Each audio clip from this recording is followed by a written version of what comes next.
नमस्कार, मैं एडवोकेट प्रशांत कान्हा आपका अपने इस YouTube चैनल पर स्वागत करता हूं और मेरे साथ मौजूद हैं आनंद मिश्रा जी। बहुत ही होनहार एडवोकेट और ख़ासकर अपार्टमेंट लॉ में ये प्रैक्टिस करते हैं। और जैसा कि आपने टॉपिक में देखा, आज का हमारा टॉपिक है अपार्टमेंट ओनर एसोसिएशन बनाने के लिए पहली बार जो चुनावी प्रक्रिया की जाती है उसको लेकर के आपको क्या एहतियात बरतना है, यानी कि precautions for the formation of apartment owner association in the first election. तो आइए बिना समय खराब किए हुए हम बात करते हैं आनंद मिश्रा जी से, जो कि मेरे कुलीग हैं और इस फील्ड के जाने माने एक्सपर्ट भी हैं। तो जैसा कि हमने टॉपिक को चूज़ किया है पहला इलेक्शन, तो हम लोग पहले इलेक्शन से क्या समझते हैं, पहले इलेक्शन की क्या प्रक्रिया होनी चाहिए अगर एक अपार्टमेंट ओनर्स हैं और वो अपने ग्रुप हाउसिंग का अपार्टमेंट ओनर एसोसिएशन बनाना चाहते हैं। तो नमस्कार सभी लोगों को। तो पहले तो हम, क्योंकि एओए फॉर्मेशन होने जा रहा है, तो ये किसी भी एसोसिएशन का फर्स्ट इलेक्शन होगा। It will be different from the regular election. जो बाकी के कंटिन्यूअस इलेक्शंस होंगे एओए के, ये उनसे कुछ पहलुओं में अलग होगा। तो कुछ बेसिक फंडामेंटल्स हैं जो हमें ध्यान रखते हुए चलने हैं। पहला कि एओए के फॉर्मेशन का जो इनिशिएटिव है, this should come from the builder. ऐसा नहीं है कि ऑक्यूपेंसी 30% से ऊपर हो गई है और रेजिडेंट्स की आपस में राय है कि हमें एओए बना लेनी चाहिए 33% पे, तो वो सीधा फॉर्मेशन के लिए जाएं। इसके लिए इनिशिएटिव जो है वो सेक्शन 14 यूपी अपार्टमेंट एक्ट में बिल्डर को लेना है। इन केस अगर बिल्डर सारी रिक्वायरमेंट्स पूरी होने के बाद भी फॉर्मेशन के लिए कोई स्टेप नहीं उठा रहा है, in that case residents builder को एक नोटिस भेज सकते हैं कि आप 30 दिनों के अंदर एओए के फॉर्मेशन का प्रोसेस स्टार्ट कराइए।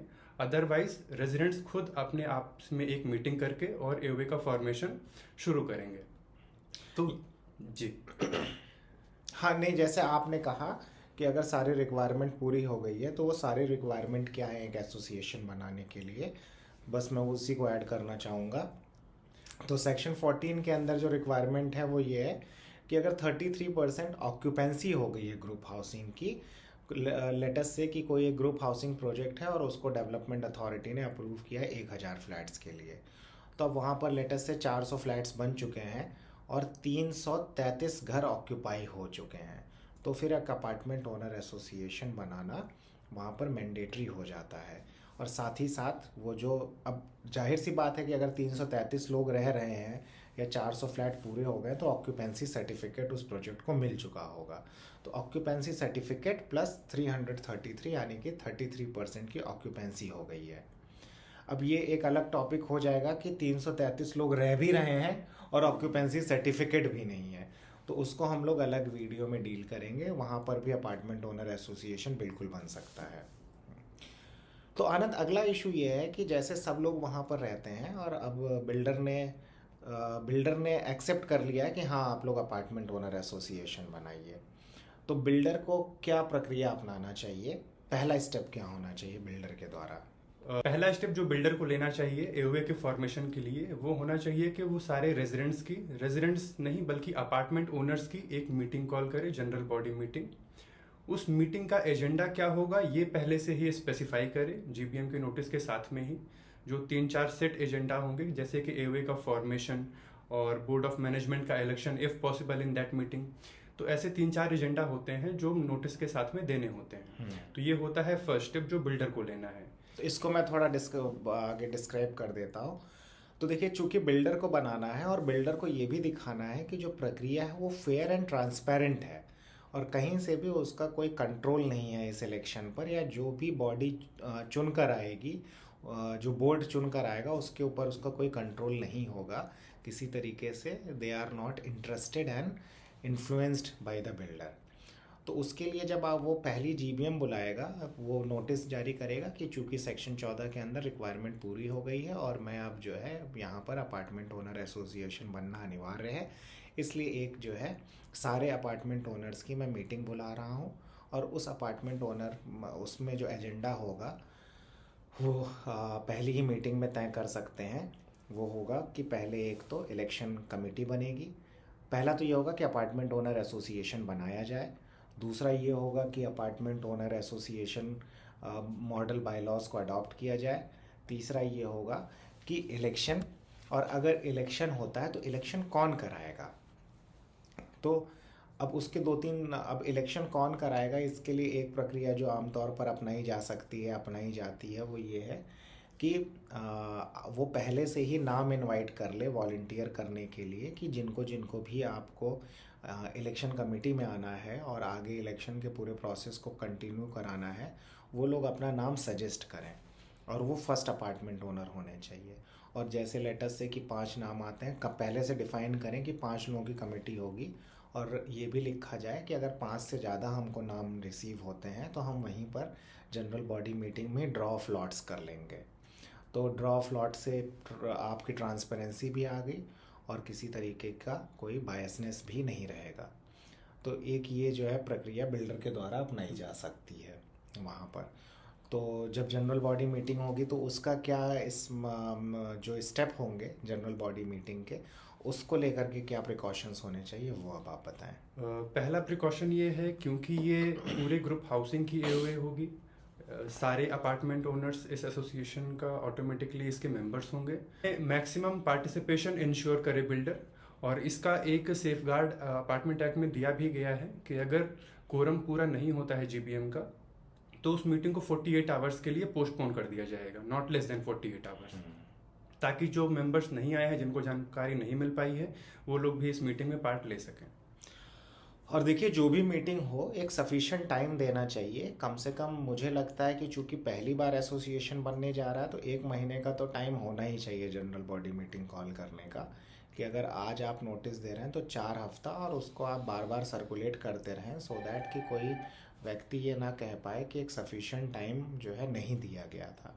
और अगर उस दिन भी कोरम, और उसमें ये लिख कर के चलें अपनी पहली मीटिंग में कि अगर कोरम पूरा नहीं होता है तो ये मीटिंग फिर अगले हफ्ते के लिए पोस्टपोन होगी। मतलब फर्स्ट मीटिंग, हाँ, जिस पर आप कॉल करेंगे, और अगर उस दिन कोरम पूरा नहीं होता, कोरम के लिए 33% रिक्वायरमेंट है। तो अगर 400 अपार्टमेंट हैं, अब यहाँ पर क्वेश्चन आता है कोरम कितने का होगा, तो 33% का ही 33% कोरम माना जाएगा। तो अगर 1000 अपार्टमेंट के ग्रुप हाउसिंग टोटल सैंक्शनड है, 333 लोग वहाँ आ गए हैं, और या 350 आ चुके हैं, तो 350 का फिर आप 33% लेकर के चलेंगे। फिर एक सवाल लोगों का ये उठता है कि कई लोग बिल्डर के एरियर्स में होते हैं, मेंटेनेंस के एरियर्स में, तो क्या ऐसे लोग भी इस मीटिंग में पार्टिसिपेट कर सकते हैं आनंद जी? जी बिल्कुल कर सकते हैं, क्योंकि क्लॉज है अपार्टमेंट एक्ट में, और इसी वजह से ये कन्फ्यूजन भी आता है कि अगर एरियर में कोई मेंबर है तो उसे वोटिंग में या इलेक्शन प्रोसेस में पार्टिसिपेट ना करने दिया जाए। लेकिन यहाँ पे ध्यान देने की बात यह है कि वो एरियर्स जो हैं वो एसोसिएशन के होने चाहिए। तो ये रेगुलर कोर्स में, रेगुलर एओए के रेगुलर इलेक्शंस में ये क्लॉज यूज़ किया जा सकता है, but not in the first election. यहाँ पे बिल्डर के अगेंस्ट में ड्यूज हैं या नहीं है, that is immaterial. Every apartment owner have the right to participate in the election process. जी बिल्कुल सही, क्योंकि देखिए इम्पॉर्टेंट बात यह है कि आप एक कोई नई बॉडी बनाने जा रहे हैं, और जो बॉडी बनाने जा रहे हैं उसका क्या बायलॉज होगा उसका इस्तेमाल करके बार करना बिल्कुल भी कानून के पक्ष में नहीं है। दिस इज़, ये विधि के विरुद्ध है, एंटी लॉ है, क्योंकि जो बॉडी बनने जा रही है वो एक अलग एंटिटी बनने जा रही है, और बिल्डर के मेंटेनेंस का एरिया से उसका कुछ भी लेना देना नहीं है। इसलिए जितने भी लोग वहाँ पर रहते हैं वो सब लोग इस इलेक्शन प्रोसेस में पार्टिसिपेट कर सकते हैं। फिर आनंद, एक अगला सवाल जो बार बार आता है वो आता है कि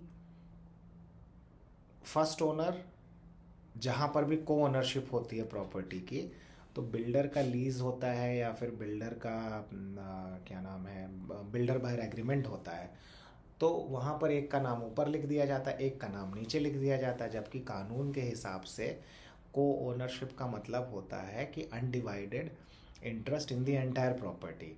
भले वो 50-50 हैं, लेकिन कोई डिमार्केशन नहीं होती प्रॉपर्टी की, ना कोई लेस ओनर हो जाता है, दोनों की ओनरशिप बराबर होती है, अनडिवाइडेड होती है। लेकिन अब वोट देने की बात आई या फिर इलेक्शन लड़ने की बात आई तो कोई एक ही लड़ सकता है। तो इसके ऊपर क्या प्रैक्टिस है और क्या प्रिकॉशन लेना चाहिए?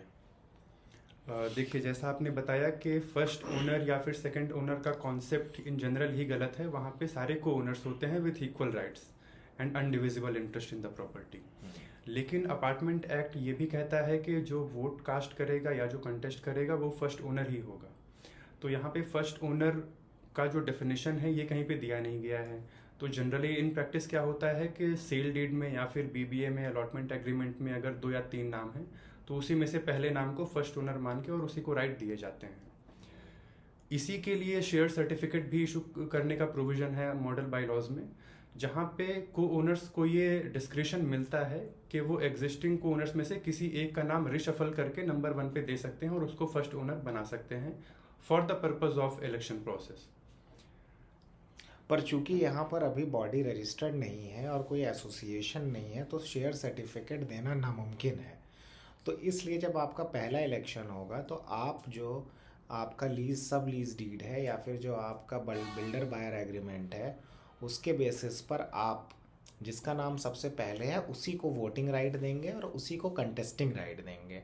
अगर आप by way of authorisation letter, power of attorney, इन सब के थ्रू उसको राइट देने की कोशिश करेंगे, अगर कोई सेकंड प्लेस पर को ओनर है उसको, तो ये एक लीगल हर्डल क्रिएट करेगा इन योर रजिस्ट्रेशन। क्योंकि जो उत्तर प्रदेश का रजिस्ट्रेशन डिपार्टमेंट है सोसाइटीज़ का, उसने एक लेटर जारी कर रखा है कि सिर्फ और सिर्फ फर्स्ट ओनर को ही इलेक्शन में कंटेस्ट करने दिया जाए on the basis of the lease deed. पर वो इस बात पर साइलेंट है कि जहाँ पर शेयर सर्टिफिकेट होगा वहाँ पर क्या होगा। लेकिन शेयर सर्टिफिकेट चूँकि सिर्फ एसोसिएशन का बोर्ड जारी कर सकता है और बोर्ड अभी एग्जिस्टेंस में नहीं आया है फर्स्ट इलेक्शन में, इसलिए हमेशा ध्यान रखें सिर्फ और सिर्फ फर्स्ट को ओनर को ही वोटिंग का और कंटेस्टिंग का राइट है। आनंद, अगला जो एक इशू आता है वो आता है कि 1,000 रुपये लेकर के मेंबरशिप देने की बात। तो कई बार बिल्डर कलेक्ट कर लेता है अपने अकाउंट में, या कई बार कहता है कि इलेक्शन कमेटी जो ऑब्जर्वर कमेटी है वो कलेक्ट कर ले। तो ये कहाँ तक ये प्रैक्टिस सही है, कलेक्ट करना चाहिए 1,000 रुपये, या फिर इर्रिस्पेक्टिव ऑफ किसी ने 1,000 रुपये दिए हैं कि नहीं दिए हैं, आप जितने भी अपार्टमेंट ओनर्स हैं उन सबको इंक्लूड करके वोटर लिस्ट बना लीजिए और वोटिंग का राइट दे दें। वोटिंग राइट जनरली सारे अपार्टमेंट ओनर्स को ही मिलता है। और जहाँ तक रही मेंबरशिप की बात, जो 1,000 रुपये लेके मेंबरशिप देने का क्लॉज है अपार्टमेंट एक्ट में ही, वो राइट भी सिर्फ एसोसिएशन के पास ही अवेलेबल है। कोई बॉडी एग्जिस्टेंस में आने के बाद ही मेंबर ऐड कर सकती है, नॉट बिफोर दैट। तो इलेक्शन होने के पहले या एवे कॉन्स्टिट्यूट होने के पहले एवे के नाम पे उसके मेंबरशिप बनाने के नाम पे फीस लेना, that is not legally valid. तो इलेक्शन कमेटी जो अपॉइंट होती है वो ये मेंबरशिप ड्राइव नहीं चला सकती है एवे की को मेंबरशिप बनाने के लिए। एक बार बॉडी कॉन्स्टिट्यूट होने के बाद, रजिस्टर होने के बाद और इनकॉर्पोरेट होने के बाद उसका बोर्ड ऑफ मैनेजमेंट फिर मेंबरशिप लोगों को अपने अपार्टमेंट ओनर्स को दे सकता है आफ्टर कलेक्टिंग 1,000 रुपीज़। जी, तो एक बार एसोसिएशन आपका रजिस्टर हो जाए, आपका बैंक अकाउंट खुल जाए, फिर उसके बाद शेयर सर्टिफिकेट जारी करने के लिए या मेंबरशिप को कॉन्क्लूसिव करने के लिए, परमानेंट करने के लिए 1,000 रुपये लेकर के और फिर आप मेंबरशिप ड्राइव चला सकते हैं। Automatically everyone is the member of the association, but share certificate के लिए, कॉपी ऑफ द बाईलॉज के लिए और जो पेपर्स हैं इन सब के लिए आप जो है 1,000 रुपये ले करके और उनको शेयर सर्टिफिकेट और मॉडल बाईलॉज जो रजिस्टर्ड बाईलॉज हैं उसकी कॉपी प्रोवाइड करें।